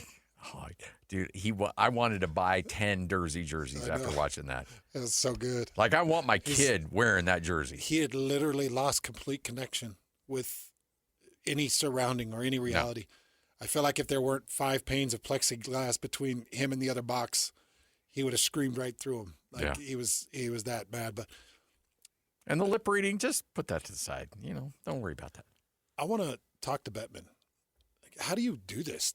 I know. Is it Bettman who's the scheduling? Well, I mean, it's the NHL office, so, yeah. I don't mind making a Florida trip, but you're going to put me on back-to-back with Tampa and Florida? Yeah. So I'm going against the two most physical, the two most dominant goalies. I'm going against the two most physical teams. You're flying me all the way across the country, and you're asking me to do that in back-to-back nights. Thanks. Awesome. Yeah. Appreciate you. No, it's messed up for sure. And, and I go back to, we reference Jerry Sloan isms all the time on this show. And he used to say, the schedule maker is going to give you 20 wins and the schedule maker is going to give you 20 losses. It's your season's going to depend on what you do in those 40 games. Guess what? The schedule maker gave Utah a loss tonight. Yeah. Now, I hope that's not the case, but, this is what a lot of people will call a schedule loss. and where it's like you're playing a good team, a great team on a back end of a back-to-back, the likelihood of Utah winning this game is not very high. But you know what? You go in there, you fight, and you find a way to get it done. That can change a season around. It can. Now, not that their season needs to be changed, but, Just so everybody understands where these two teams are, Tampa Bay is considered the second best team, well, in terms of points across the league. They're number 1 in points in the Eastern Conference, number 2 in points across the league. Colorado comes in number 1, just 9 points better. And Florida is just 1 point better than the Mammoth, playing in the Eastern Conference. But, as we mentioned, some of their big boys have gotten back. They've been playing without Kachuk. They've been playing out without a contingent or 2 or 3 of their bad boys on the ice. And Kachuk's been back, I think, 3 games, maybe 4, and he's got 3 points, I believe. So it's something like that. It's either 3 games or 3 points in 4 games or 4 points in 3 games. It's somewhere in that realm where he's jumped on the ice. He's already doing his thing. And he's been out all year. Yeah. Oh, yeah. He's been out all year. So he's just now getting back on the ice. So now you give him a few days of rest, but you also give him a few games to get ticked off enough to drop some hits. And Bad News Bob, I call him Bad Mood Bob. He just, to me, he's the standard of everything net for the NHL. Again, he was my first true introductory of, okay, get by the ice, understand the game, understand what these goalies are trying to do. And he had that freakish spinning save one of the coolest things I've ever seen. One of the coolest things. And I think that might have been second round of the playoffs, maybe even a Game 7. It might have been a Game 7 in one of the rounds of the playoffs. It was a big moment when he had that spinning stick save. And that's who you're going to throw on the ice. And by the way, back to Kachuk, you know that coming off the injury, he's going to be just calm, collect, take it easy, doesn't want to re-injure himself. Sure. Yeah, because that's how Matt Kachuk. That's how those Kachuk functions. boys were raised. Yeah, just like, hey, let's just ease it in, back into playing. No, these guys are going to go to the wall and knock anybody's head loose that they possibly can. And it's what I'm learning more and more about hockey. If you watch the Avalanche, they're like listening to beautiful poetry. It's like watching a duck just gracefully glide in the water. And you've got 80-point scores. You got 70-point, 80-point scores. You got the highest scoring skaters in the NHL. And then you look at the Panthers, and it's just like watching a Tasmanian devil on the Warner Brothers screen. They are a complete train wreck. They wreak havoc all over the ice. They take dudes in the glass. They take dudes down to the ice. They throw guys into the uprights. You come into the crease, and Bob is throwing his stick into your lower back and blowing you up across the shoulder. You mess with Bob, well, Kachuk's in your face. You mess with Kachuk, well, you definitely have Marchand, or you got Reinhardt that's right there to give you a glove in your mouth. And I just love the toughness concept. And it's won championships. Yeah. And so I look at him like, okay, I love the graceful speed. I love that about the Avalanche. I love the fact that they've got the finest skaters that ice has ever seen. Yeah, it's like watching a symphony. I think you put it the right way. It's like watching, perfect orchestration. Yeah, yep. But okay, you now picture a symphony playing this perfect melody, and then throwing a couple of injured rabbits into the mix of it that are screaming. I was going to say you go to a Napalm Death concert. Yes. Go from the beautiful symphony to Napalm. That was the name of the band? Napalm Death, Napalm Death.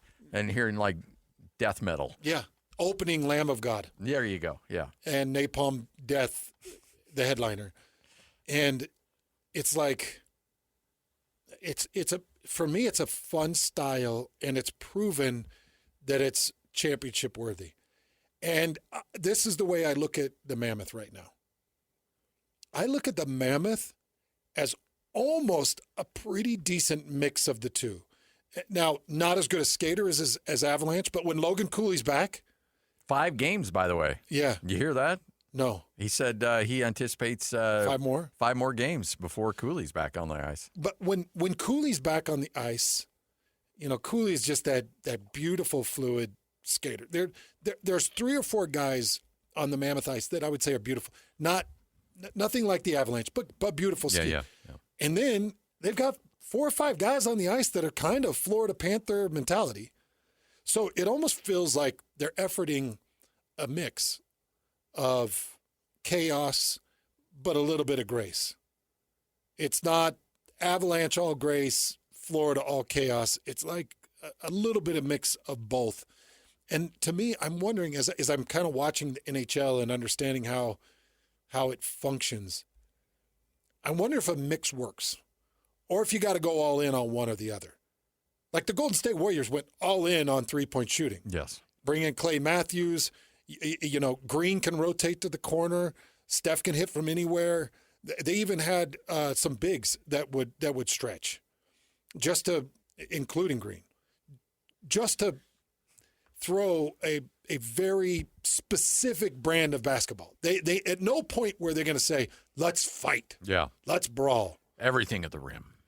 And then on the flip side of that, you can find certain NBA teams that were pretty nasty. I would say that the Nuggets run to a championship was quite a bit different than what Golden State's run was. A lot more physicality. And using Aaron Gordon as a physical presence and having a dominant big that could force Will down low. But you identified, okay, well, what are we? And you went that direction. Right now, I can't say if the Mammoth are extremely tough or extremely good skaters.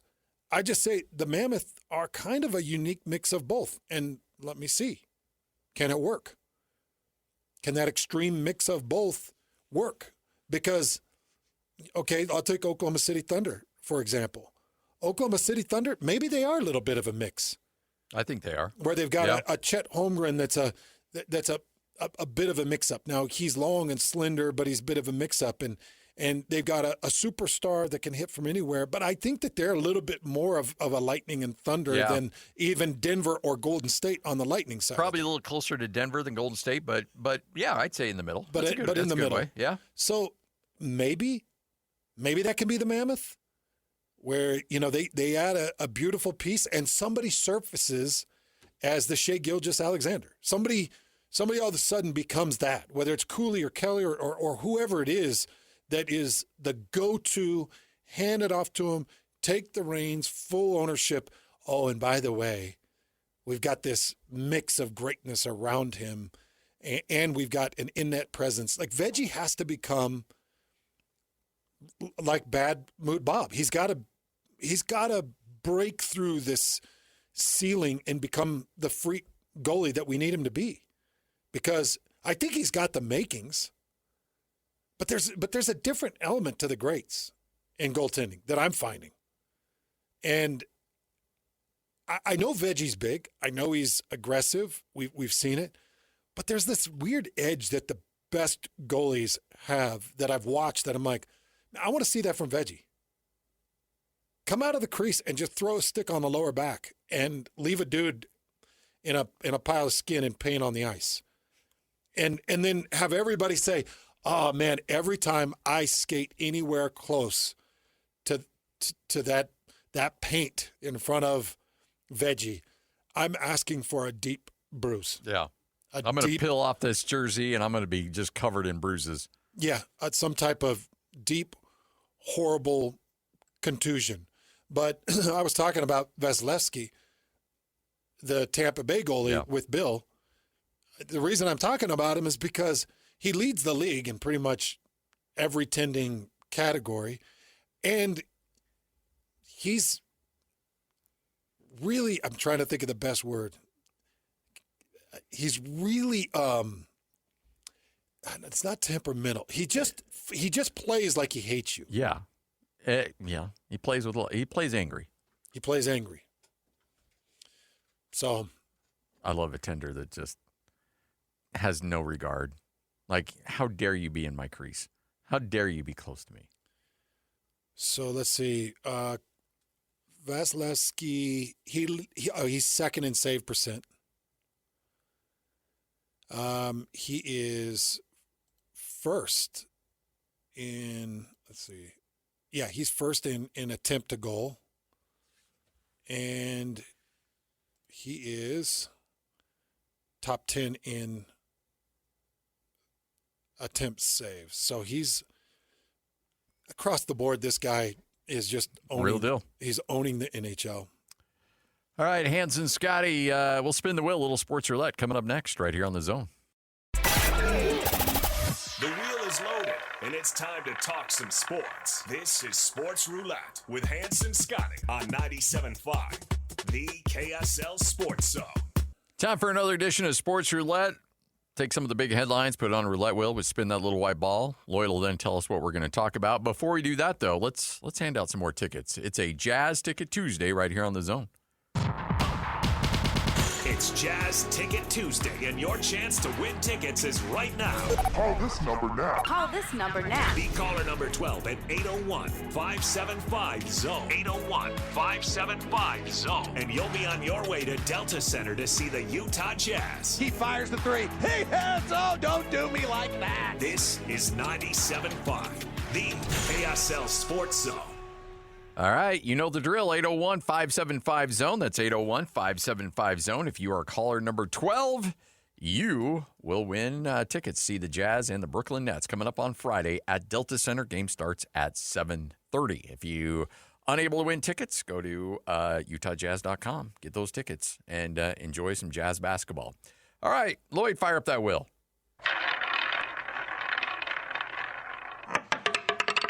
Everything's getting auctioned these days. All right, so we just talked about the sweater vest of Mike Ditka now being the latest sale price is $82,000. That's the latest auction. 11 more days left if you want to buy the sweater vest worn by Mike Ditka for the entire 85 season, including the Super Bowl. That's right now the running price. Kurt Signetti is now auctioning off his headset that he wore in the national championship game for Indiana, with all that money going right into Indiana's NIL fund. Okay. His headset. His headset. The one he won in the national, yes, in the national championship game. Take a gander on that one. Okay, first and foremost, I would take a 4-inch section of Mike Ditka's bear sweater over that. Like if you cut a square inch section, I would take that. Does it need to have some of the letters on it? Yes. Okay. Just a portion of the red stripe and a little bit of the white block lettering. All right. By the way, the number is in line with what you're thinking. My guess is that headset is going to go for somewhere around $1.8 million. Current bid, $4,000. Oh, okay. I thought some Indiana booster. I would too. And by the way, some billionaire was like, here's $1 million. And I don't know how long it's been up for grabs and how long it will be up for grabs, but the current bid is only $4,000. Oh, okay. Makes you kind of proudful of your the Indiana Hoosiers. Like, I'm not buying that trash. Yeah. It's going to have that white, dandruff stuff that gets in those headphones. I don't want any. I don't want any of that. Yeah. Okay. So, well, there you go. That's better than I thought. But I thought for sure some booster would be like, well, I'm going to give $1.2 million to the team anyway. I might as well have the headset. That's a good point. Yeah. Right? Yeah. Then you can, you could probably write it off both ways, but still. All right. Lloyd, spin it.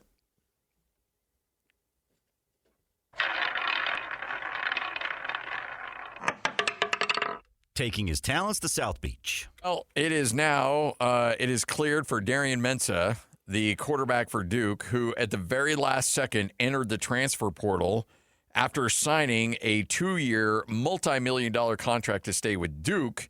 Mensah's like, no, I'm gonna go in the transfer portal.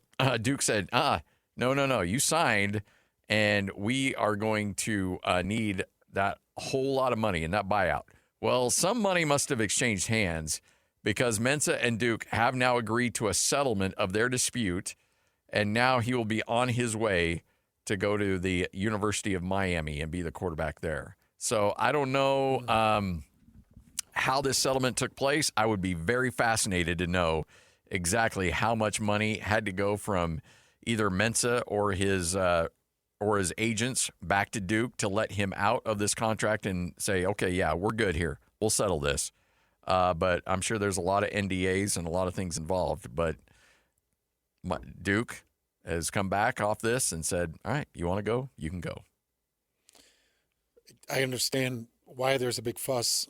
Guy threw for 4,000 yards and 34 touchdowns. Yeah. For Duke. 4,000 yards, 34 touchdowns, only 6 interceptions. Big number. And he's just a sophomore. So I think he's probably a one and done. He's probably projected pretty high because he goes 6'3", 210. He's got the body, he's got the frame, he's got the arm, he's got everything. Yeah. And Miami's like, we want got that. Everything we need. And Miami just got a taste of the good life. They just got a taste of success. We want more of that. And we want more of that. Well, they just got it. You said there's no details to the exchange. No details. Not exact. I'm sure Duke got their pound of flesh. They had to have for this thing to be settled as quickly. And it really felt like Duke was going to dig in their heels on this one. And then you get into discovery, and nobody wants that. And so somehow he was – and I got to imagine every contract's got a buyout of some kind. Yeah. And so there was probably a number there. Let's say, for example, $1 million.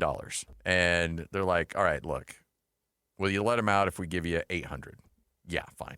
800, let's go. You know, I'm just using whatever round numbers. Yeah. For those of you that don't understand the Duke-Miami situation, Duke found their way to the ACC championship game and ends up beating a number 17 ranked Virginia Cavalry. I'm remembering that right? Yeah. Ends up beating a number 17 ranked Virginia team. Miami doesn't even see the ACC championship game. Nope. They see Mensa go for 200 yards and 2 touchdowns in the championship game, and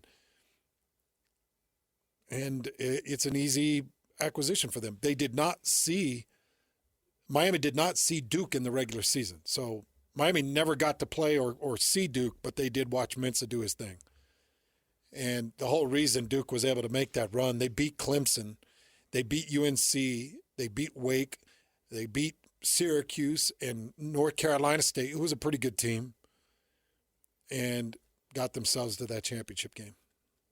What a messed up situation that was. Yeah, and Miami completely whiffs on it. Yeah. And finds a 10 spot, finds himself in the championship game. And that's the thing that's really disappointing about the whole thing is – and knocked out 2 SEC Yeah. I contenders. mean, they just wouldn't lose. Was it Texas A&M and Oregon? No, Indiana beat Oregon, I think. Yeah, I think you're right. I think Texas A&M was one of them. Yeah, Texas A&M was the first one. Ole Miss, you're right. Yeah. All right, let's spin it, Lloyd.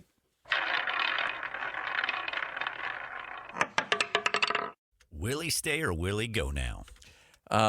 Mike McCarthy, we talked about this very beginning of the show, looked just horrifically uncomfortable at his press conference earlier today, introduces the next head coach of the Pittsburgh Steelers. But first question asked to Mike McCarthy, will you get Aaron Rodgers to come back for another year? And his response was, I will definitely do everything I can to get Aaron Rodgers to come back.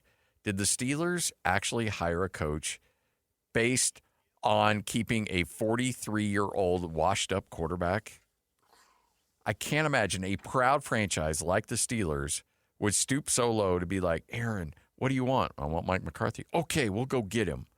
This is only the fourth. Not a chance. I can't imagine. Not a chance. This is only the 4th head coach for the Pittsburgh Steelers since 1969. You have to go back to the 60s. You had Chuck Noll, who had it forever. Then you had Bill Cowher, who had it forever. And then Mike Tomlin forever. And now you're going to hand the reins on over to this schlub? And he's trying to keep Aaron Rodgers. In a time where we are watching Bo Nix run to the conference finals, Drake May run to the Super Bowl. We're watching these young, sprouting, these budding quarterbacks that get good development, blowing out these old dogs. And he's like, I think what I'm going to do is take a complainer. I'm going to take an old complainer that's on weirdo on a bum wheel.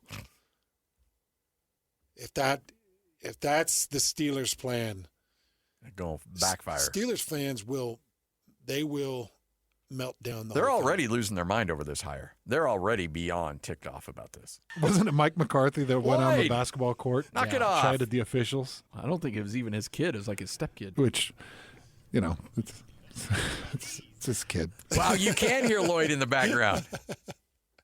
That might have been me screaming through the old glass over at the old studios. No, I think it was here. No, it wasn't. That was a while Was ago. it over? That was over, over this across the street. Yeah, it's all right. Just kid. Not one of my finer moments. My bad. All right, Hans and Scotty. Take a break. Wrap this up next right here on The Zone. After nearly 20 years of sports radio in Utah, Thank you. Hans Olsen is stepping away from the mic. I think if I was swallowed by a whale, I would just start swinging and try to hit it in its dula umbilata. What is my name, Ned? Your name is Hans. God, stupid. Could you call me Hans, Ned? You'd like me to call you handsome. Is that right? Well, it's better than Hans. If I ever find a dinosaur bone that's rare, I'm just going to keep it. The last thing I want is somebody marching into my front room declaring prima nocta on that thing and taking it. The one, the only, Hans Olsen. This is 97.5, the KSL Sports Zone. You know, you've had some moments over the last 12 years. One or two. Prima nocta. That'll always be my favorite. Well, one of the favorites. Know what that means. I do now. Every time I hear that sounder now, I get sweaty, like, oh, here we go. We're going to have a meeting. Hans Olsen is leaving radio after 20 years. I'm like, here comes embarrassment. Here it comes. Here we go. Laughter. Here comes some laughter and some memories. Some great memories. Lloyd, a little stroll down memory lane. You've outdone yourself, Lloyd. Hey, look who it is. Come in here, Dave. Hans and Scotty, 97.5, the KSL Sports Zone. Coming up next, JJ and Alex. Hold on. I want to say hi to Dave here. There's Dave Nellis. What's up, Dave? America First Credit Union. One of our great sponsors coming in to say goodbye. Jump on that mic real quick. Dave, how are you, brother? How was the drive? The drive was good. We got here just in time. Well, we appreciate you coming in. It's good to see your smiling face. It's great to see you, too. I don't know if you know Scotty, but Dave is a bit of a TV superstar. No. We all saw your commercial on the conference finals. It was good. Yeah. It was very good. Well, yeah, it's nice to be able to be a voice and a face of an organization. We love working with you guys. We love the partnerships, and I think that's what makes our community strong is those good partnerships between us and everybody else. Magic happens. You had a better performance than the Broncos quarterback, so well done by you. Yeah, I just stubbed my toe. He went a little farther than that. Yeah. Well, that's the thing I'll miss the most, Dave. Thanks for coming up. Brother. Yeah, love you too. Yep. Hans and Absolutely. Scotty, JJ and Alex coming up next right here on The Zone.